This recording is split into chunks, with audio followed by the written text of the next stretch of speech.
13 লক্ষ পৃথিবী সূর্যের মধ্যে রাখার জায়গা করে দিয়েছে কে? সূর্য কি পৃথিবী থেকে মাত্র 13 গুণ বড়? 1300 গুণ, 13,000 গুণ, 13 লক্ষ গুণ। তার মানে কি সূর্যই মহাবিশ্বের সবচেয়ে বড় গ্রহ, বড় তারা? না। ব্যাটেলজিউস নামে একটা তারা আছে যে সূর্য পৃথিবী থেকে 13 লক্ষ গুণ বড়। ওই ব্যাটেলজিউস তারা আবার ওই সূর্যের চেয়ে 33 কোটি গুণ বড়। তার মানে ব্যাটেলজিউস তারাই মহাবিশ্বের সবচেয়ে বড় তারা? না। ব্যাটেলজিউসের চেয়েও যে কত বড় তারা আছে তার কোনো ইয়ত্তা নাই।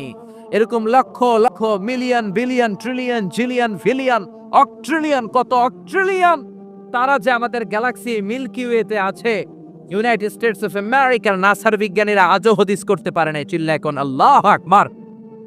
সূর্যের পরে পৃথিবীর সবচেয়ে কাছের তারার নাম হচ্ছে প্রক্সিমা সেন্ট্রাই, তারপরে আলফা সেন্ট্রাই এ, আলফা সেন্ট্রাই বি, ইটা ক্যারিনা, ব্যাটেলজিউস একটার চেয়ে আরেকটা বড়। আসেন এই শীতের রাতে আমরা সূর্যের পরে পৃথিবীর সবচেয়ে কাছের যে তারা প্রক্সিমা সেন্ট্রাই, এই শীতকালের একটা পিকনিক করে আসি ওখান থেকে। প্রক্সিমা সেন্ট্রাইতে আমরা পিকনিক করতে যাবেন? ওখানে যদি আমরা শীতকালীন পিকনিক করতে যাই তাহলে আমাদের কত সময় লাগবে? ছোট্ট একটা আইডিয়া দেই। তো আমরা যে পিকনিকে যাব, যারা যারা হাত তোলেন, কিভাবে যাইবেন? গাড়িতে? কেন? প্লেনে? রকেটে? হ্যাঁ, রকেটে যাইতে হবে, প্লেনে যাওয়া যাবে না। কারণ বর্তমান বিশ্বে সবচেয়ে দ্রুতগামী যে প্যাসেঞ্জার প্লেন আবিষ্কার হয়েছে এটার নাম হচ্ছে বোম সুপারসনিক। কি নাম? Bomb supersonic. Bomb bomb Afridi না আবার, বোম সুপারসনিক। এটা ঘন্টায় চলে 1300 কিলোমিটার বেগে। এটা দিয়েও যাওয়া যাবে না, কারণ কোনো প্যাসেঞ্জার বিমান দিয়ে এই যে মাধ্যাকর্ষণ শক্তি এটাকে ডিঙানো যায় না। আমাদেরকে যেতে হবে রকেট দিয়ে।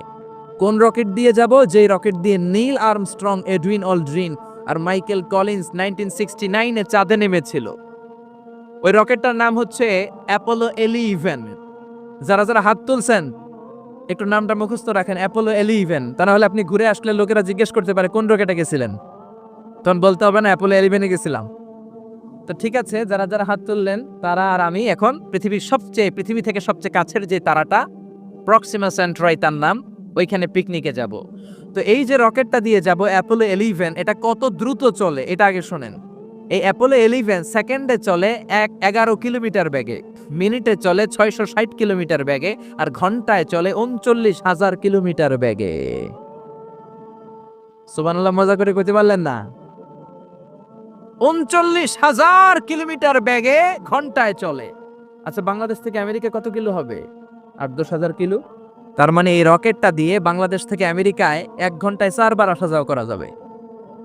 সুবহানাল্লাহ পড়েন।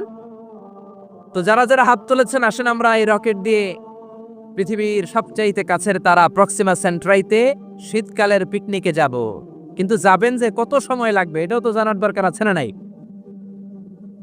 যেই রকেটটা অ্যাপোলো 11 ঘন্টায় চলে কত হাজার কিলোমিটার বেগে? 39,000 কিলোমিটার বেগে। 39,000 কিলোমিটার বেগে ছোটে এরকম একটা রকেট দিয়ে যদি পৃথিবীর সবচেয়ে কাছের তারায় আমরা পৌঁছতে চাই, আমাদের 1,15,000 বছর লেগে যাবে। Can you imagine? আপনি কল্পনা করতে পারেন যে রকেটটা ঘন্টায় ছুটবে আপনাকে নিয়ে 39,000 কিলোমিটার বেগে, ওই রকেটটা দিয়ে পৃথিবীর সবচেয়ে কাছের যে তারাটা ওইটাতে পৌঁছতে আমাদের 1,15,000 বছর লেগে যাবে। তার মানে আল্লাহ যদি বলে যা আজারি কি আর করবি, তোর যখন এত শখ হয়েছে, যারা যারা হাত তুলছে তোরে আর ওদেরকে আমি 1,15,000 বছর হায়াত দিয়ে দিলাম। তা আমরা যদি যাইতে শুরু করি, বাকি যারা হাত তোলা নাই এরা মরে ভূত হয়ে যাবে। শুধু এরা না, এদের নাতিপুতিও মরে শেষ, আমাদের নাতিপুতিও শেষ। সবাই মরতে মরতে মরতে মরতে 6,000 প্রজন্ম, 6,000 জেনারেশন যখন মরে ভূত হয়ে যাবে, তখন আমাদের ওই তারার মধ্যে নামার সময় হবে। সুবহানাল্লাহ কইবেন না? গ্রিক সভ্যতার সময়কালে গ্রিকদের একটা সভ্যতা আছে, নাম শুনছেন না? গ্রিক সভ্যতা, মিশরীয় সভ্যতা, মেসোপটেমিয়াম সভ্যতা, ইনকা সভ্যতা, মহেঞ্জোদারো সভ্যতা, চিচেন ইৎজা সভ্যতা। তো এই যে গ্রিক সভ্যতার সময়কালে কেউ যদি এই প্রক্সিমা সেন্ট্রাইতে এই রকেটটা দিয়ে যাওয়া শুরু করত, তাহলে 2018 সালে তাদের পুরো সফরের মাত্র 4% কমপ্লিট হতো। 96% ট্যুর তখনও বাকি থেকে যেত। চিল্লায় পড়েন আল্লাহু আকবার। ওই আল্লাহ ডেকে বললেন, গোলাম ওয়ালাকাদ যায়্যানাস সামাআদ দুনিয়া বিমাসাবিহা ওয়া জাআলনাহা রুজুমান লিশ-শায়াতিন। এরকম বিশাল বিশাল তারকারাজি দিয়ে, তারা দিয়ে প্রথম আকাশটাকে আমি আল্লাহ সুশোভিত করে দিয়েছি। পড়েন সুবহানাল্লাহ। তো এরকম তারা কি মহাশূন্যে শুধু একটা আছে? কত হাজার আছে কেউ জানে না। চিল্লায় বলেন ঠিক কিনা? সূরাতুল মুলক অনেক লম্বা, তো আমি হাইলাইটেড জায়গাগুলো নিয়ে আপনাদের সাথে কথা বলি। এরপরে রাব্বুল আলামিন প্রথম রুকুর শেষের দিকে বললেন, ওয়া আসিররু কাওলাকুম আও ইজহারু বিহি ইন্নাহু আলিমুম বিযাতিস সুদূর। ও গোলাম, তোমরা আস্তে কোনো কথা বলো, প্রকাশ্যে বলো কিংবা গোপনে বলো, কেউ শোনে না, শোনে কে? চিল্লায় বলেন, কেউ যেটা দেখে না দেখে কে? কেউ যেটা শোনে না শোনে কে? দুনিয়ার সবার চোখ আপনি ফাঁকি দিতে পারবেন, আমার আল্লাহর চোখ ফাঁকি দেয়া যাবে নাকি? আচ্ছা বলেন তো, পুলিশের চোখ ফাঁকি দেয়া যায় কি যায় না? র্যাবের চোখ, বিমানবন্দরে কাস্টমস অফিসারের চোখ, দুর্নীতি দমন কমিশনের অফিসারের চোখ, পরীক্ষার হলে ম্যাজিস্ট্রেটের চোখ, কিন্তু আমার আল্লাহর চোখ ফাঁকি দেয়া যায়? আপনি রাত্রিবেলা দরজা বন্ধ করে জানলা আটকে দিয়ে বাতি বন্ধ করে পাপ করেছেন, অন্যায় করেছেন, কেউ দেখে নাই, দেখেছে কে? এরপরে আল্লাহ বললেন, আওয়ালাম ইয়ারাউ ইলা তাইরি ফাওকাহুম সাফাতিন ওয়া ইয়াকবিদনা মা ইউমসিকুহুন্না ইল্লার রহমান ইন্নাহু বিকুল্লি শাইইন বাসীর। আল্লাহ ডেকে বললেন, গোলাম, ওরা কি পাখির দিকে তাকায় না? আওয়ালাম ইয়ারাউ ইলা তাইর, ওরা কি পাখির দিকে নজর করে না? ফাওকাহুম সাফাতিন ওয়া ইয়াকবিদ, যেই পাখিগুলো ওদের মাথার উপর দিয়ে উড়ে বেড়ায়, যেই পাখিগুলো ওদের মাথার উপরে ডানাগুলো মেলে দেয়, আবার ডানাগুলো ঝাপটে জমিনের মধ্যে নেমে আসে, ওরা কি পাখির দিকে তাকায় না? কেউ যদি পাখি নিয়ে গবেষণা করে সে নাস্তিক হতে পারে। আপনি যদি পাখি নিয়ে রিসার্চ করেন আপনি নাস্তিক হতে পারবেন না। এজন্য আল্লাহ তাআলা পবিত্র আল কোরআন আল কারীমের অনেক জায়গায় পাখির কথা বললেন, পাখি দিয়ে আল্লাহ দৃষ্টান্ত দিলেন। সুলাইমান আলাইহিস সালামকে আল্লাহ তাআলা একটা স্পেশাল পাখি দিলেন, ওটার নাম হচ্ছে হুদহুদ। 1000 মিটার উপর থেকেও তার এই পাখির চোখে মেগাপিক্সেল এত বেশি ছিল, জমিনের দিকে নজর করেই জমিনের কত ফুট নিচে মিষ্টি পানি আছে এই পানির সন্ধান সে সুলাইমান নবীকে দিয়ে দিত। সুবহানাল্লাহ পড়েন। কত কিসিমের, কত ধরনের, কত রং বেরঙের পাখি যে আল্লাহ পৃথিবীতে বানিয়েছেন তার কোনো ইয়ত্তা নেই। হামিং বার্ড নামে একটা পাখি আছে, নর্থ আমেরিকাতে পাওয়া যায়, পৃথিবীর সবচেয়ে ছোট্ট সাইজের পাখি। এটা যখন প্রাপ্ত বয়সে পৌঁছে এই পাখিটার সাইজ হয় মাত্র 3 ইঞ্চি। কয় ইঞ্চি? পৃথিবীর সব পাখি সামনের দিকে উড়ে, আর এই হামিং বার্ড সামনেও যেমনি উড়ে পিছনের দিকে উঠতে পারে। সুবহানাল্লাহ কইলেন না? এই পাখিটা প্রতি সেকেন্ডে তার পাখা ঝাপটায় 80 বার। কয়বার? আমি আপনি আমাদের হাতগুলো 1 সেকেন্ডে ঝাপটাতে পারবো কয়বার? 4 বার, সবচেয়ে বেশি হলে 5 বার। আর এই পাখিটা প্রতি সেকেন্ডে তার ডানা ঝাপটায় 80 বার। চিল্লা এখন সুবহানাল্লাহ। আলপিন সুইফট নামে একটা পাখি আছে, সাউথ ইউরোপের আল্পস পর্বতমালার পাশে এই পাখিগুলো পাওয়া যায়। গোটা বিশ্বে এটাকে সুইফট বার্ড বলে, সুইফট বার্ড। এই সুইফট বার্ড একবার শূন্যে উড়াল দেওয়া শুরু করলে 8 মাস উড়ন্ত অবস্থায় থাকতে পারে। আবার কোনো প্রয়োজনে পৃথিবীতে নেমে আসে, আবার উড়াল দিলে আবার 8 মাস, আবার নেমে আসে, আবার উড়াল দিলে আবার 8 মাস। সুবহানাল্লাহ পড়েন।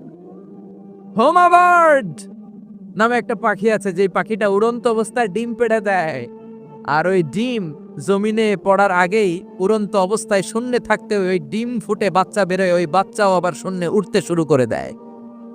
এজন্য রব্বুল আলামিন বলেন, আওয়ালাম ইয়ারাউ ইলা তাইরি ফাওকাহুম সাফাতিন ওয়া ইয়াকবিদনা ইউমসিকুহুন্না ইল্লার রহমান ইন্নাহু বিকুল্লি শাইইন বাসীর। নাস্তিকগুলো কি পাখির দিকে নজর করে তাকায় না? কেমন করে তাদের উপর দিয়ে পাখাগুলো মেলে দিয়ে তারা উড়ে বেড়ায়। সাফাতিন ওয়া ইয়াকবিদনা, পাখাগুলো ডানাগুলো মেলে দেয়, আবার ডানা ঝাপটায়। এই পাখিগুলোকে শূন্যে কেউ ধরে রাখে নাই, ধরে রেখেছে একজন, তিনি হলেন আমার আল্লাহ। তিনি কে? এই যে পাখিগুলো শূন্যে উড়ন্ত অবস্থায় থাকতে পারে, ওদেরকে শূন্যে উড়ন্ত অবস্থায় রাখলো কে? জোরে বলেন কে? ছোট্ট হাঁসের বাচ্চা পৃথিবীতে আসার সাথে সাথে কেমন করে পানিতে সাঁতার কাটে? কে এই হাঁসের বাচ্চারা শিখালো যে তোর ডানা ঝাপটাতে হবে, পা নাড়াতে হবে? শিখালো কে? গাভীর পেট থেকে বাছুর বের হয়েই গাভীর ওলানের মধ্যে ঢু মারে। কে ওরে শিখালো ওই জায়গায় ঢু দে, ওইখানে ঢু মারলেই তোর রিজিক বেরোবে? কে শিখালো? সুবহানাল্লাহ কইতে মন চায় না? এজন্য আল্লাহ বললেন ওরা কি পাখির দিকে তাকায় না? পাখির দিকে তাকালে তো পৃথিবীর কোনো মানুষ নাস্তিক থাকতে পারে না। পাখিকে আরবিতে কি বলে বলেন তো দেখি? হ্যাঁ, কি? তয়ের। হ্যাঁ, তয়ের।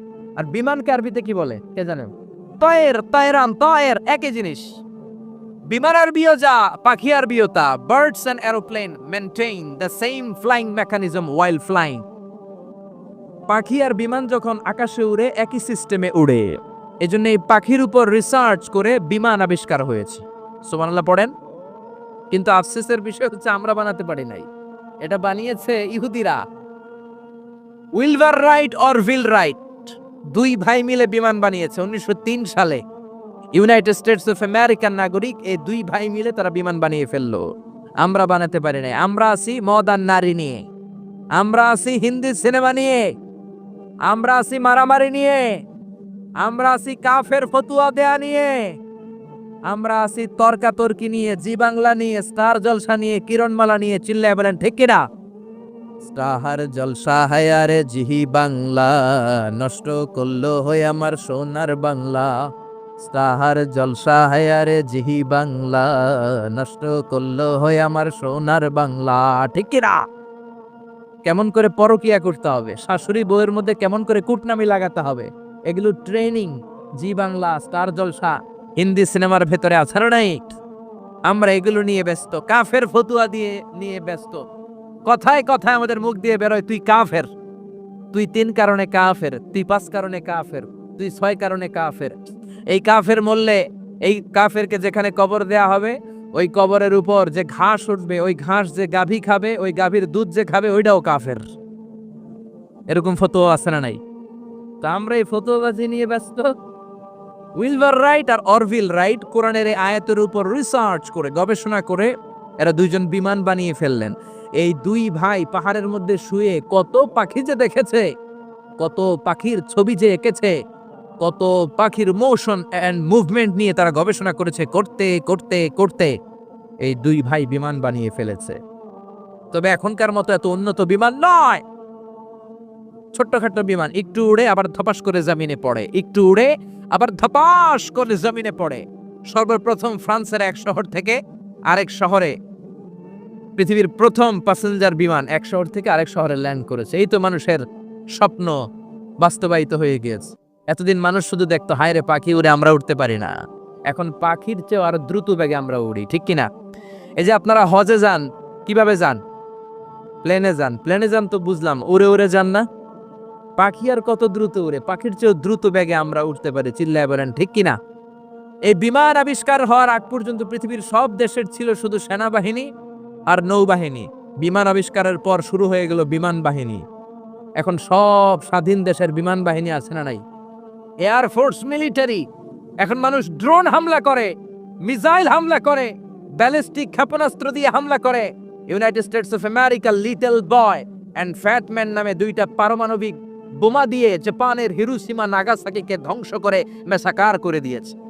এমন ভাবে ধ্বংস করেছে তারপরে কয়েক প্রজন্ম যারাই জন্ম নিত জাপানের হিরোশিমা নাগাসাকিতে বিকলাঙ্গ হয়ে জন্মাতো। হয় হাত নাই, নয় পা নাই, নয় চোখ নাই, নয় ঠ্যাং নাই। চিল্লায় বলেন ঠিক কিনা? এজন্য আল্লাহ বললেন গোলাম আওয়ালাম ইয়ারাউ ইলা তাইরি ফাওকাহুম সাফাতিন ওয়া ইয়াকবিদ মা ইউমসিকুহুন্না ইল্লার রহমান ইন্নাহু বিকুল্লি শাইইন বাসীর। এই পৃথিবীর স্বঘোষিত নাস্তিকগুলা কি পাখির দিকে নজর করে তাকায় না? পাখি নিয়ে কোন নাস্তিক যদি গবেষণা করে ওই নাস্তিক আর নাস্তিক থাকতে পারে না। ওরে নাস্তিক থেকে আস্তিক বানায়া দিবে কে? এরপর আল্লাহ বললেন আম্মান হাযাল্লাযী ইয়ারযুকুকুম ইন আমসাকা রিজকাহু বাল্লাজ্জু ফি উতুওয়িন ওয়া নুফুর। আল্লাহ বললেন ও গোলাম আমি আল্লাহ রিজিক দেই, আমি আল্লাহ যদি তোদের রিজিক বন্ধ করে দেই, কে আছে তোদের রিজিক দিতে পারে? রিজিক দেওয়ার মালিক কে? পৃথিবীতে যত খাবার আছে সব খাবারগুলো যদি নষ্ট হয়ে যায়, আমাদেরকে খাবার দিবে কে? ঘুম থেকে উঠে দেখলেন কোথাও কোনো খাবার নাই, বাজারে ফলমূল নাই, বিস্কুট নাই, আলু নাই, সিঙ্গারা নাই, কিচ্ছু নাই, ক্ষেতের মধ্যে কোনো ফসল নাই, গাছের মধ্যে ফুল ফল কিচ্ছু নাই। এরকম যখন অবস্থা হয়ে যাবে, আল্লাহ যদি রিজিকগুলো দেয়া বন্ধ করে দেয়, আপনাদেরকে রিজিক দিবে কে? খাদ্য দিবে কে? নাকি আপনাদের খাদ্যমন্ত্রী? আপনাদের খাদ্যমন্ত্রীও রিজিক দিতে পারবে না, প্রধানমন্ত্রী? জোরে বলেন। এজন্য আল্লাহ বললেন, ওমা মিন দাব্বাতিন ফিল আরদি ইল্লা আলাল্লাহি রিজকুহা। এই জমিনের মধ্যে যত ধরনের প্রাণী আছে, মাছ আছে, পশু আছে, সব প্রাণীগুলাকে, মানুষগুলাকে রিজিক দেয় কে? তিমি মাছগুলো সকালবেলা সাগরের এই মাথা থেকে ওই মাথা যায় খালি পেটে, বিকেলবেলা পেট ভর্তি করে তিমি মাছটারে ফিরায় দেয় কে? বাবুই পাখি সকালবেলা বাসা থেকে খালি পেটে বের হয়ে যায়, বাবুই পাখির পেট ভর্তি করে বিকেল বেলায় বাসায় ফিরিয়ে দেয় কে? রিক্সাওয়ালা সকালবেলা আল্লাহর নাম নিয়ে খালি পকেটে রিক্সা নিয়ে বের হয়ে যায়, বিকেল বেলা রিক্সাওয়ালার পকেট ভর্তি করে রিক্সাওয়ালাকে বাড়িতে ফিরায় দেয় কে? এজন্য রিজিক দেওয়ার মালিক একজন, তিনি কে? চিল্লায় বলেন না, তিনি কে? আল্লাহ ছাড়া কেউ রিজিকের ব্যবস্থা করতে পারে না। সাইয়েদনা সুলাইমান আলাইহিস সালাম ছিলেন গোটা বিশ্বের বাদশা। চারজন বাদশা যারা গোটা বিশ্বকে শাসন করেছে, এই চারজনের দুইজন হচ্ছে মুমিন, দুইজন কাফের। কাফেরের একজন হচ্ছে নমরুদ, আরেকজন হচ্ছে বাখতানাসার। এই বাখতানাসারকে ইংরেজিতে বলে Nebuchadnezzar the second. He was the constructor of the hanging garden of Babylon. ব্যাবিলনের শূন্য উদ্যানের নির্মাতা। এই দুইজন কাফির শাসক গোটা বিশ্বের বাদশা ছিল। আর মুমিন ছিল দুইজন, একজন সাইয়েদনা সুলাইমান আলাইহিস সালাম, আরেকজন হচ্ছে যুলকারনাইন। কোন সুবহানাল্লাহ। তো সুলাইমান আলাইহিস সালাম আল্লাহর জলিল কদর পয়গম্বর, আল্লাহরে বললেন, আল্লাহ তুমি আমার গোটা বিশ্বের বাদশা বানালা, আমি চাই একদিন আমি গোটা বিশ্বের সব মানুষ, প্রাণী আর মাছগুলোকে লাঞ্চ খাওয়াবো। লাঞ্চ কি খাওয়াবো? লাঞ্চ বুঝেন তো আপনারা? লাঞ্চ মানে কি? দুপুরের খাবার। আচ্ছা, তো সাইয়েদনা সুলাইমান আলাইহিস সালাম ইচ্ছা পোষণ করলেন, আল্লাহ এই বর্ণনাটা মিনাল ইসরাইলিয়াত, ইসরায়েলি বর্ণনা, কিন্তু বর্ণনা করা যাবে, সমস্যা নাই। ওয়া হাদিসু আন বানি ইসরাঈলা ওয়ালা হারাজ, সমস্যা নাই, এটা আমাদের কোরআন বা হাদিসের কোনো আয়াতের সাথে কন্ট্রাডিক্ট করে না, এজন্য বর্ণনা করা যায়। তো সাইয়েদনা সুলাইমান বললেন, আল্লাহ গোটা বিশ্বের সব প্রাণীকুল, পশুকুল, পক্ষীকুল, মৎস্যকুল, মানবকুল, জিনকুল, সবাইকে আমি একবেলা কি খাওয়াবো? সবাই বলেন, কথা বলেন না। লাঞ্চ খাওয়াবো, দুপুরের খাবার। সবাই বলেন, কি খাওয়াবে? দুপুরের খাবার খাওয়াবো। আল্লাহ বললেন, no, it's not your duty man, it's not your job. Sulaiman, এটা তোমার কাজ না, এটা আমার কাজ, তুমি পারবা না। সাইয়েদনা সুলাইমান বললেন, আল্লাহ লেট মি ট্রাই, আমার একটু চেষ্টা করতে দেন না, আমার মনে বড় শখ। গোটা বিশ্বের বাদশা আমারে বানায় দিলেন, গোটা বিশ্বের প্রেসিডেন্ট করে আপনি আমাকে সিলেক্ট করলেন, আমি যদি একবেলা সবারে মেহমানদারি করাইতে পারতাম, আমার কলিজাটা ঠান্ডা হয়ে যেত। সুলাইমান আলাইহিস সালাম জোরাজুরি করতে শুরু করলেন, আল্লাহ রাজি হয় না, সুলাইমান নবীও ছাড়েন না।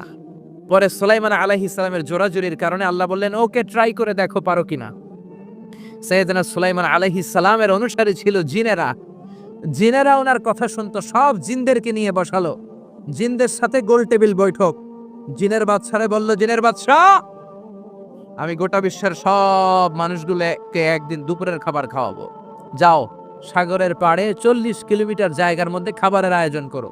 জিনের বাদশা বিশাল বিশাল ডেক পাতিল নিয়ে সমস্ত জিনদেরকে নিয়ে রান্না বান্নার কাজ শুরু করলো।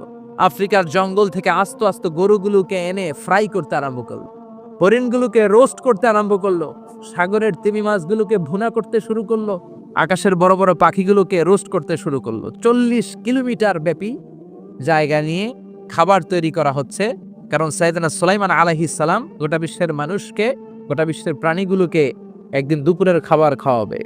তো 40 কিলোমিটার জায়গার মধ্যে খাবারের আয়োজন করা হলো। সাইয়েদনা সুলাইমান আলাইহিস সালাম বললেন, রান্না করতে থাকো। করতে করতে বিশাল রান্নার স্তূপ, বিরিয়ানির স্তূপ, খিচুড়ির স্তূপ, পোলাওয়ের স্তূপ, রেজালার স্তূপ, ঝাল গরুর মাংসের স্তূপ, কোরমার স্তূপ, সব কিছুর স্তূপ করা হলো। ফল মূল মাছ মাংস এনে স্তূপ করা হলো 40 কিলোমিটার এরিয়া নিয়ে। কয় কিলোমিটার?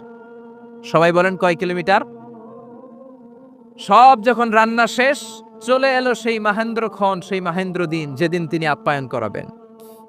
সৈয়দনা সুলাইমান আলাইহিস সালাম উদ্বোধনী ভাষণ দিবেন, মানে উদ্বোধন করবেন। খাবার উদ্বোধন করা লাগবে না, এটা তো গোটা বিশ্বের মানুষ খাবে, মহাবিশ্বের সব প্রাণী খাবে। উনি উদ্বোধনী বাক্যে বললেন, আমি বেশি কিছু বলতে চাই না।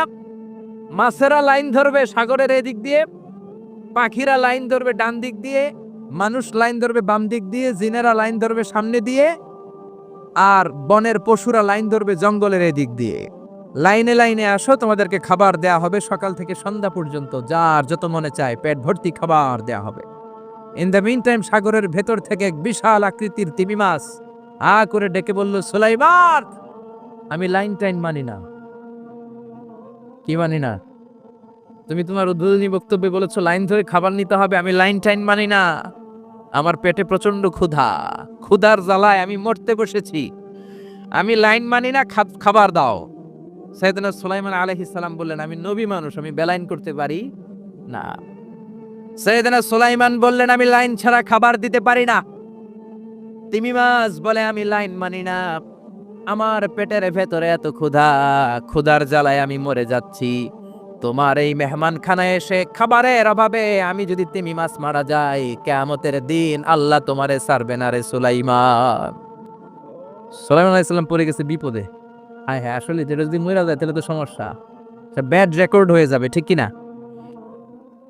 তো উনিও লাইন মেনটেন করতে বলতেছেন, তিমি মাছও লাইন মানবে না, বেলাইন। কিছু লোক আছে এরকম, পুলিশ দাঁড়ায় আছে, র্যাব দাঁড়ায় আছে, ওর মধ্যে বেলাইন করে ফেলায়, আছে না নাই? তিমি মাছ বলে, আমি লাইন টাইন মানি না। তো সুলাইমান আলাইহিস সালাম বললেন, ঠিক আছে, সবার জন্য লাইন, শুধু এইটার জন্য বেলাইন। উনি ঘোষণা দিলেন, যাও এটারে খাবার দাও। তো তিমি মাছ বলল, সুলাইমান, আমি এই যে আমার মুখটাকে, বিশাল মুখটাকে হা করে রেখেছি, আমার মুখের ভেতরে জিনদেরকে বলো খাবার ঢুকায় দিতে, যতক্ষণ না আমার পেট ভরবে আমি হা করে থাকবো, চিল্লায় কোন আল্লাহু আকবার। সাইয়েদনা সুলাইমান আলাইহিস সালাম ভাবলেন, বিশাল একটা আস্ত গরুর রোস্ট যদি ঢুকায় দিই তাহলেই তো শেষ, কেল্লা ফতে, ঠিক কিনা? সাইয়েদনা সুলাইমান বললেন, যাও আফ্রিকার জঙ্গলের যে গরুগুলো রোস্ট করেছো, একটা রোস্ট এই তিমি মাছের পেটের ভেতরে ঢুকিয়ে দাও। জিনের বাদশা যে রোস্ট ঢুকায় দিস, ওইটা হা করেই আছে। সাইয়েদনা সুলাইমান বলেন, কয়েকটা খাসি মেরে দাও। খাসি মেরে দেয়া হলো, এটা হা করে আছে। কয়েক বস্তা বিরিয়ানি মেরে দাও, মেরে দেয়া হলো।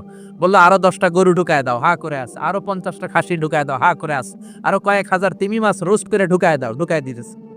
খাবার যত আছে দিতে শুরু করলো। ইন দ্য মিন টাইম 1 কিলোমিটারের খাবার শেষ। সুবহানাল্লাহ কইবেন না? তিমি মাছ বিশাল বড় হা করে বসে আছে সাগরে। জিনের বাদশা খাবার দিতে লাগলো। 1 কিলোমিটার শেষ, 5 কিলোমিটার শেষ, 10 কিলোমিটার শেষ, 20 কিলোমিটার শেষ, 30 কিলোমিটার শেষ, 40 কিলোমিটার শেষ। এখনো তিমি মাছের মুখ হা করা আছে না নাই?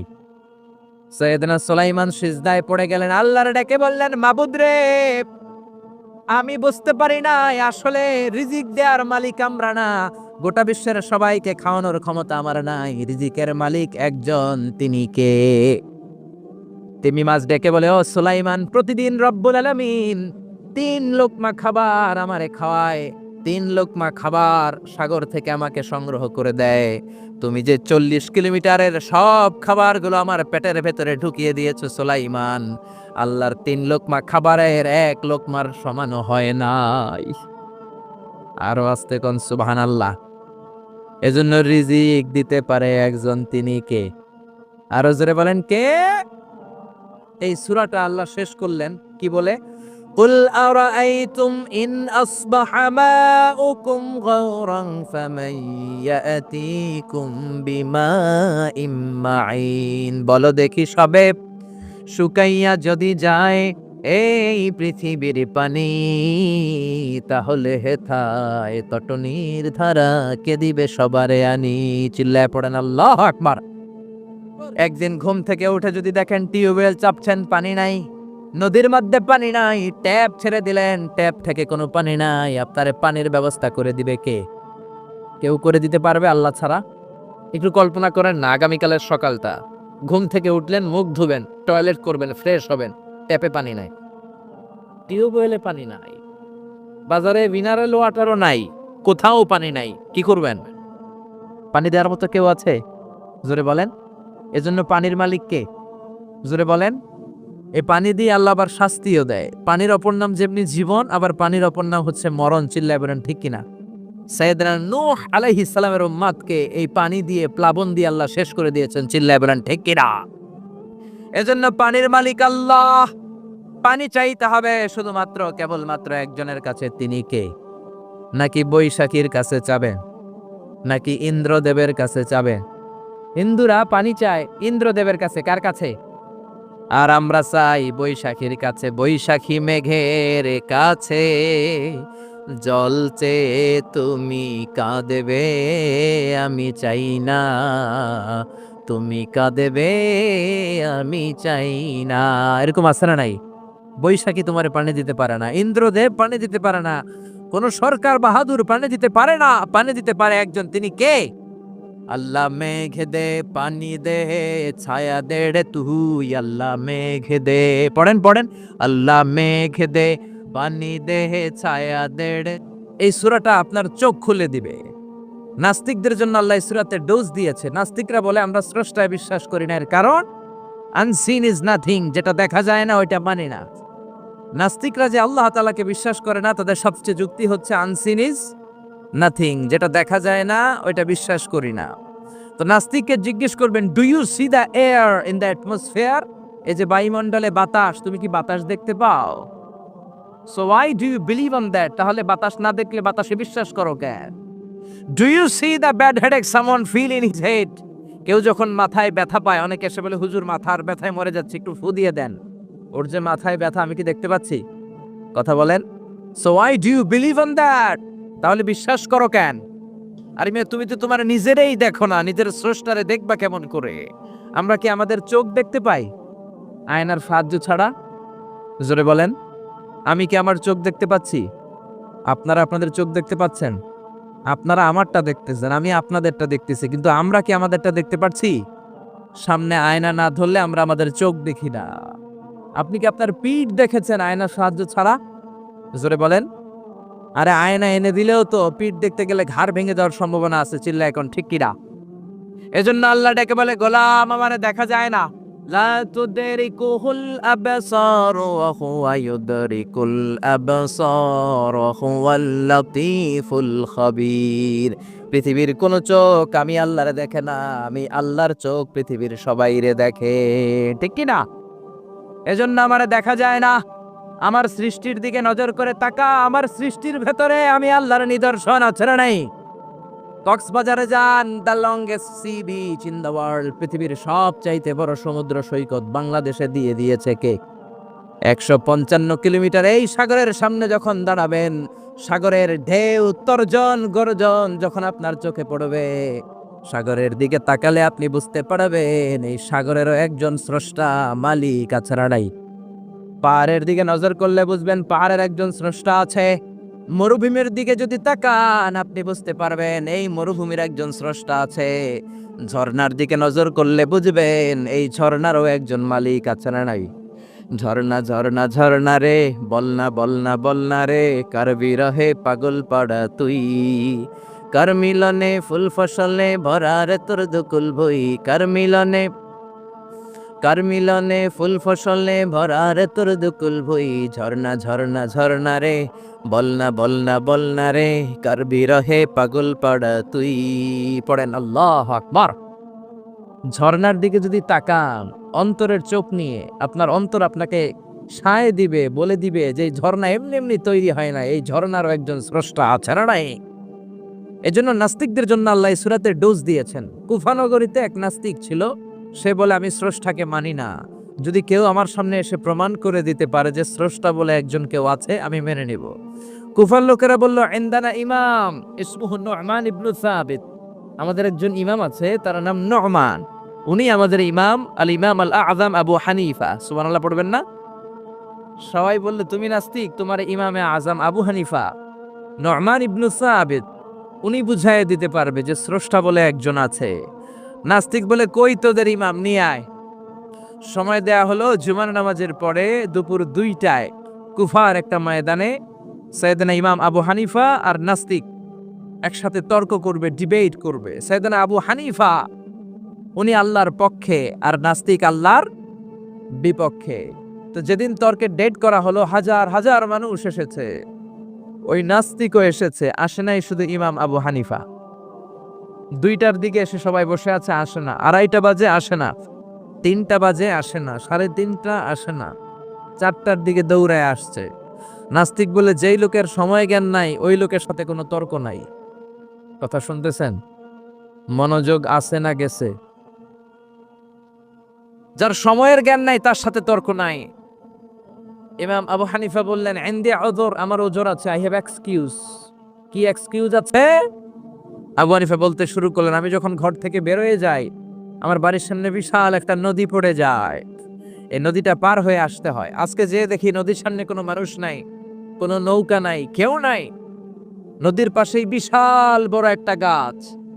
হঠাৎ দেখলাম এমনি এমনি গাছটা কেটে 2 ভাগ হয়ে গেল। এমনি এমনি গাছ থেকে তক্তা বেরোয় জোড়া লেগে গেল। করাত ছাড়া, মিস্ত্রি ছাড়া কাঠগুলো অটোমেটিক্যালি লেগে লেগে নৌকা হয়ে গেল। মাঝি ছাড়া, লগি ছাড়া, বৈঠা ছাড়া এই নৌকাতে আমি উঠে বসলাম, নৌকা আমাকে নিয়ে টান দিয়ে সা করে নদীর উপার নিয়ে গেল। এই প্রসেসিংটা হতে আমার 2 ঘন্টা সময় লেগেছে। কয় ঘন্টা? নাস্তিক কয়, তবে ইমাম গাঞ্জা খাইছে, গাঞ্জা। তোদের ইমাম গাঁজা খেয়েছে, অথবা গত রাতে ঘুমায় নাই। সাইয়েদনা ইমাম আবু হানিফা বললেন, এমন কথা বলেন কেন?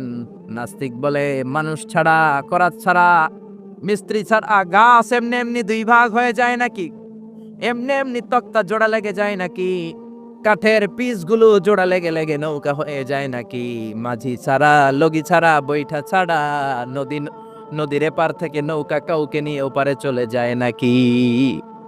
ইমাম আবু হানিফা বললেন, now you are on the right track. এই তো আপনি লাইনে চলে আসছেন, এখন আপনার বোঝানো সহজ হবে আমার।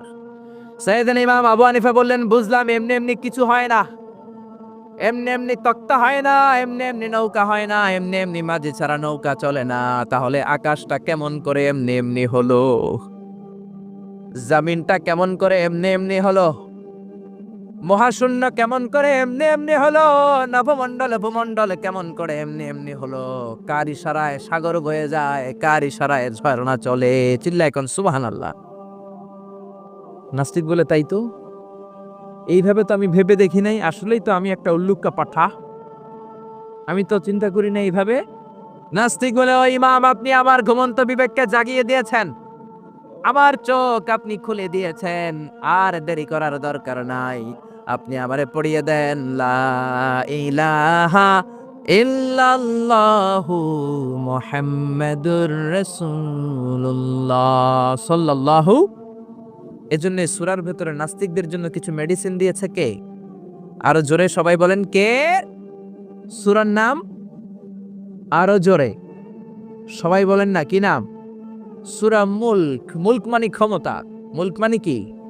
মুলক মানে পাওয়ার, মুলক মানে অথরিটি, মুলক মানে সভরেন্টি। আল্লাহ শুরু করলেন, তাবারাকাল্লাযী বিয়াদিহিল মুলকু ওয়া হুয়া আলা কুল্লি শাইইন কাদির। সুমহান সেই সত্তা যার হাতে ক্ষমতা, আর তিনি পৃথিবীর সব কিছু করার ব্যাপারে সক্ষমতা রাখেন। সুবহানাল্লাহ। আল্লাহ শুরু করলেন তাবারাকা দিয়ে, তাবারাকাল্লাযী বিয়াদিহিল মুলক। সুমহান সেই সত্তা যার হাতে ক্ষমতা। ক্ষমতা কার হাতে? সবাই বলেন, কার হাতে? নাকি আপনাদের হাতে? আপনারা তো বলেন ক্ষমতা আপনাদের হাতে, বলেন না? জনগণ সকল ক্ষমতার উৎস, বলেন না? এটা রাষ্ট্রীয় কুফুরি। রাষ্ট্র থেকেও কিছু কুফুরি আমাদেরকে শেখানো হয়। এজন্য রাষ্ট্রের সব সিগন্যাল মেনে নেওয়া যাবে না। চিল্লা এখন ঠিক কিনা? জনগণ সকল ক্ষমতার উৎস নয়। সকল ক্ষমতার উৎস হচ্ছে একজন, তিনি কে? একটু খেয়াল করে বুঝে উত্তর দেন। কেমন করে আপনি ক্ষমতার উৎস হন? আপনার যখন পেটে ব্যথা হয়, আপনি বিছানায় গড়াগড়ি খান কি খান না? ডায়রিয়া হলে চিল্লাচিল্লি করেন কি করেন না? তো আপনি না ক্ষমতার উৎস, আপনি চিল্লাচিল্লি করেন কেন? 3 বার ডায়রিয়ার কারণে টয়লেটে গেলে 4র্থবার আর চেহারার দিকে তাকানো যায় না। 5 বার বাথরুমে গেলে বাইরে একা আই আর হাইতান্ন, আই মরি যাইম। তো হাইতান্ন কিল্লাই? আপনি না ক্ষমতার মালিক। ডায়রিয়া হলে আপনি টয়লেট থেকে বের হয়ে বলবেন, আমি ক্ষমতার মালিক, এই জন্য আমার ডায়রিয়া হয়েছে। আসলে আমরা ক্ষমতার মালিক নই। ক্ষমতার মালিক একজন, তিনি কে? আমরা হলাম সবাই দুর্বল। ওয়া খুলিকাল ইনসানু দাঈফা, আমাদেরকে দুর্বল বানিয়ে আল্লাহ তৈরি করেছেন। শুধু আমরাই দুর্বল নই, আমরা দুর্বলের ঘরের দুর্বল। আমরা দুর্বল, আমাদের বাবাও দুর্বল, দাদাও দুর্বল, তার মানে দুর্বলের ঘরের আমরা তো দুর্বল। রিকশার টায়ার পাংচার হলে আমরা বাজারে লাফ দিয়া উঠি, লাফ দেন না? আমি কত লাফ দিছি। আমি তো এক জেলা থেকে আরেক জেলায় তাফসীর প্রোগ্রামের কারণে যাওয়া লাগে, তো রাতে মাঝে মাঝে ট্রাকের চাকা টায়ার পাংচার হয়ে যায়, তো লাফ দিয়ে উঠি। রিকশাওয়ালারে বলি কিরে, ড্রাইভারে বলি কিরে কিসের আওয়াজ, বলে হুজুর ট্রাকের টায়ার পাংচার হয়ে গেছে, লাফ দিয়ে উঠি। কোনো ক্ষমতা নাই। পিছন থেকে কেউ যদি বলে হুজুর মাহফিলের প্যান্ডেলে সাপ, ফস খুঁজে পাওয়া যাবে? আপনারা থাকলো আমি দৌড় দিমে এসি বাদিয়া, চাচা আপন প্রাণ বাসা। 3-4টা ভাউয়া ব্যাং যদি কেউ ছেড়ে দেয়, এখানে একটা ওইদিকে একটা ওইদিকে একটা, ব্যাং আর কি লাভ দিবে? তার সে 3 ডবল লাভ দিয়ে আপনারা পালাবেন, ঠিক কিনা? তাহলে আসলে আমাদের কোনো ক্ষমতা নাই, ক্ষমতার মালিক হলো একজন, তিনি কে? এজন্য রব্বুল আলামিন বলেন তাবারাকাল্লাযী বিয়াদিহিল মুলকু ওয়া হুয়া আলা কুল্লি শাইইন কাদির। সুমহান সেই সত্তা যার হাতে ক্ষমতা, ক্ষমতা কার হাতে? আমাদের কোনো ক্ষমতা নাই, আমরা নকল ক্ষমতার মালিক, আসল ক্ষমতার মালিক একজন, তিনি কে? আমাদের যে ক্ষমতা নাই, এটা ভূমিকম্প হইলে টের পাওয়া যায়। রাত 3টার দিকে যখন ভূমিকম্প হয়, সব লোক বিল্ডিং থুয়া দেয় দৌড়, ভাড়াটিয়াও দৌড়, বাড়িওয়ালাও দৌড়। কসবা এলাকার বাড়িওয়ালারা মনে হয় দৌড় দেয় না, কথা বলেন? ভাড়াটিয়াও দৌড় দেয়, বাড়িওয়ালাও দৌড় দেয়, চিল্লায় বলেন ঠিক কিনা? রাত 3টায় যখন ভূমিকম্প হয়, পুলিশের প্রধানও দৌড় দেয়, বাস্তবে তো র্যাবের প্রধানও দৌড় দেয়, প্রেসিডেন্টও দৌড় দেয়, শুধু প্রধানমন্ত্রী দৌড় দেয় না। দেয়, আমি কই নাই, কিন্তু আপনারা কইছেন। দোষ আপনাদের, আমার কোনো দোষ নাই, আমি প্রধানমন্ত্রীর কিছু বলি নাই। চাচা আপন প্রাণ বাঁচা। রাতে ভূমিকম্প হলে দৌড় দিতে হয়, চিল্লায় বলেন ঠিক কিনা? 2004 সালে বরিশালে প্রথমে গেলাম বাসে, ফিরে আসতেছি লঞ্চে, নদীর মাঝখানে তুফান, জাহাজ ডুবে যাবে। ওই দিন চিনলাম আল্লাহ কারে কয়, আল্লাহ কেসকো কাতে হে। ওই দিন লঞ্চের শুধু মুসলমানেরাই আল্লাহরে ডাকে নাই, হিন্দুরাও জিকির করছে কার? ওই দিন সবার মুখে একটা জিকির ছিল, লা ইলাহা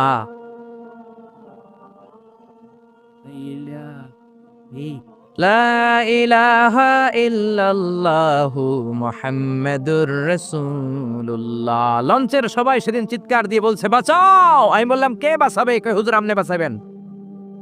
তো তাইলে আমারে বাঁচাইবো কে? কই হুজুর আপনারে বাঁচাইবো আল্লাহ। আসলে বিপদে পড়লে বোঝা যায় আমাদের কোনো ক্ষমতা নাই, ক্ষমতার মালিক হচ্ছেন একজন, তিনি কে? এজন্য রাব্বুল আলামিন বলেন কুলিল্লাহুম্মা মালিকাল মুলকি তুতিল মুলকা মান তাশাউ ওয়া তানজিউল মুলকা মিম্মান তাশা ওয়া তুইজ্জু মান তাশাউ ওয়া তুযিল্লু মান তাশাউ বিয়াদিকাল খায়র ইন্নাকা আলা কুল্লি শাইইন কাদির। ও আল্লাহ, আপনি ক্ষমতার মালিক। ক্ষমতার মালিক কে? আপনি যারে চান ক্ষমতার চেয়ারে বসান, আবার যারে চান ক্ষমতা থেকে নামিয়ে দেন। ফেরাউনকে মিশরের মসনদে বসালো কে? আবার সাগরের পানিতে সুবানি খাওয়াইলো কে? নমরুদকে ইরাকের চেয়ারে বসালো কে? আবার মশার কামড় দিয়ে শেষ করে দিল কে? ডোনাল্ড ট্রাম্পকে আমেরিকার ক্ষমতার চেয়ারের মধ্যে বসালো কে? ডোনাল্ড ট্রাম্প যদি বান্দ্রামি করে, ওইটারও লাথি মাইরা নামায়া দিতে পারে কে? এজন্য আল্লাহ বললেন তাবারাকাল্লাযী বিয়াদিহিল মুলকু ওয়া হুয়া আলা কুল্লি শাইইন কাদির। সুমহান সেই সত্তা যার হাতে ক্ষমতা, সব ক্ষমতা কার হাতে? জোরে বলেন না, কার হাতে? এই পৃথিবীতে অনেক দেশের প্রধানমন্ত্রী কিংবা প্রেসিডেন্ট ক্ষমতার চেয়ারে 5 বছরের মেয়াদে বসে, জানেন? জানেন না? না, কোন দেশে 5 বছরের মেয়াদে, কোন দেশে 10 বছরের মেয়াদে। তো আমার আল্লাহ ক্ষমতার চেয়ারে বসছে কয় বছরের মেয়াদে? কথা বলেন। 20 বছর, 50 বছর, 100, 200, এর চেয়ে বেশি? উনার ক্ষমতার নির্দিষ্ট মেয়াদ নাই, উনার আজীবন মেয়াদ। সুবহানাল্লাহ কইবেন না? ওয়াল আউয়াল ওয়াল আখির ওয়াল যাহির ওয়াল বাতিন ওয়া হুয়া বিকুল্লি শাইইন আলিম। আল্লাহ বললেন, আমি প্রথম, আমি শেষ, আমি প্রকাশ্য, আমি গোপন। অনাদিকাল থেকে আমি আল্লাহ ক্ষমতার চেয়ারে বসা, অনন্তকাল পর্যন্ত থাকব। ঠিক কিনা? 5 বছর 10 বছরের মেয়াদে আল্লাহ ক্ষমতার চেয়ারে বসে নাই। আল্লাহর ক্ষমতার মেয়াদ হচ্ছে আজীবন মেয়াদ। চিল্লায় বলেন ঠিক কিনা? বুঝে শুনে উত্তর দিবেন। পৃথিবীর অনেক দেশে ক্ষমতায় যেতে হলে ডেমোক্রেটিক সিস্টেমে ক্ষমতায় যেতে হয়, মানে ভোটে জিতে। তো আল্লাহ তো ভোটে জিতে ক্ষমতায় আসছে, তাই না? ভোট ছাড়া, হ্যাঁ, এমনি এমনি চলে আসছে। আবার পৃথিবীর অনেক দেশে ডিকটেটরশিপ সিস্টেমে, মানে স্বৈরাচারী পদ্ধতিতে, জোর যার মুল্লুক তার, ওই সিস্টেমে ক্ষমতায় বসে। আল্লাহ তো এই সিস্টেমে আসছে না। আচ্ছা, আবার অনেক দেশে আছে মোনার্কি সিস্টেম, রাজতন্ত্র। বাবা রাজা, তার ছেলেও রাজা। তো আল্লাহর বাবা ছিল রাজা, এই জন্য আল্লাহও রাজা। বিষয়টা কেমন? আল্লাহ বললেন, খবরদার, আমার ক্ষমতার সাথে তোদের ক্ষমতা মিলাবি না। কুল হুয়াল্লাহু আহাদ আল্লাহুস সামাদ লাম ইয়ালিদ ওয়া লাম ইউলাদ ওয়া লাম ইয়াকুল লাহু কুফুয়ান আহাদ। লাম ইয়ালিদ ওয়া লাম ইউলাদ, আমি কাউরে জন্ম দেই নাই, আবার আমি কারো কাছ থেকে জন্ম নেই নাই, উত্তরাধিকার সূত্রে কারো কাছ থেকে ক্ষমতা পাই নাই। বিশ্বের শুরুতে, মহাবিশ্বের শুরু থেকে যে ক্ষমতার চেয়ারে আমি আল্লাহ বসে আছি, আমি আল্লাহ এই ক্ষমতার চেয়ারে শেষ পর্যন্ত থাকবো। চিল্লায় বলেন ঠিক কিনা? আমাদের ক্ষমতার সাথে ওনার ক্ষমতার কোনো মিল নাই। আবার পৃথিবীর অনেক দেশে দেখবেন ক্ষমতায় যেতে হলে কোয়ালিশন করা লাগে। বাংলাদেশে এটারে বলে জোট করা লাগে। কি করা লাগে? জোটের রাজনীতি বাংলাদেশে আছে না নাই? কথা বলেন। কথা কয় না, মনে হয় কিছু বুঝেই না। জোটের রাজনীতি আছে না নাই? জোট যার বেশি, ক্ষমতা তার বেশি। ঠিক কি না? প্রথমে শুরু হইলো 4 দলীয় জোট, তারপর 14 দলীয়, তারপর 18 দলীয়, এরপর 20 দলীয়, এরপর মহাজোট, এবার হবে মহাজোট। তো আল্লাহ তো জোট করে ক্ষমতায় আসছে। আল্লাহর জোট করা লাগছে, কোয়ালিশন করা লাগছে। আল্লাহ বললেন, খবরদার, ওয়ালাম ইয়াকুল্লাহু শারীকুম ফিল মুলকি ওয়া কাব্বিরহু তাকবীরা। আমার ক্ষমতায় কোনো অংশীদার দল নাই, আমার ক্ষমতার মধ্যে কোনো শরিক দল নাই, আমার কোনো জোট নাই, আমার কোনো কোয়ালিশন নাই। আমি একাই ক্ষমতার মালিক, আমার ক্ষমতায় ভাগ বসানোর মতো কেউ নাই। জোরে কোন ঠিক কিনা? আবার দেখবেন পৃথিবীর অনেক দেশে আন্দোলনের মাধ্যমে ক্ষমতার চেয়ার থেকে নামানো যায়। যিনি প্রেসিডেন্ট, একটা আন্দোলন করলে ক্ষমতা থেকে নামানো যায়, এরকম আছে না নাই? গণ অভ্যুত্থান করতে পারলে, আন্দোলন করতে পারলে ক্ষমতা থেকে নেমে যায়। আমি যখন মিশরে পড়াশোনা করি, মিশরের প্রেসিডেন্ট ছিল হোসনি মুবারক। মিশরে একটা আন্দোলন হলো, ওই আন্দোলনের ঠেলায় হোসনি মুবারক ক্ষমতা ছেড়ে দিতে বাধ্য হলো। তো আমরাও যদি পৃথিবীর সবাই মিলে আল্লাহর বিরুদ্ধে আন্দোলন করি, আল্লাহ ক্ষমতা ছেড়ে দিতে বাধ্য। বুঝে শুনে উত্তর দিয়েন। পৃথিবীর সবাই মিলে চাইলেও আল্লাহ ক্ষমতা থেকে নামবে না। আচ্ছা, যত জিন আছে মহাবিশ্বে, সব জিনেরা যদি বলে আমরাও একাত্মতা ঘোষণা করলাম, আমরাও আল্লাহরে মানি না, মানুষ জিন ভাই ভাই, আল্লাহর আর রক্ষা নাই, তাইলে তো আল্লাহ ক্ষমতা ছেড়ে দিবে, তাই না? ছেড়ে দিবে। আবার ফেরেশতারাও যদি বলে আমরাও মানি না, মানুষ জিন ফেরেশতা 3 দলীয় জোট। কয় দলীয়? কথা বলেন। মানুষ জিন ফেরেশতা 3 দলীয় জোট করে যদি আল্লাহর ব্যাপারে বিদ্রোহ করি, তাহলে আল্লাহর ক্ষমতা শেষ নাকি? আল্লাহর ক্ষমতা শেষ? আল্লাহ বললেন, ওয়া আন্নাকুম গায়রু মুআজিজিল্লাহ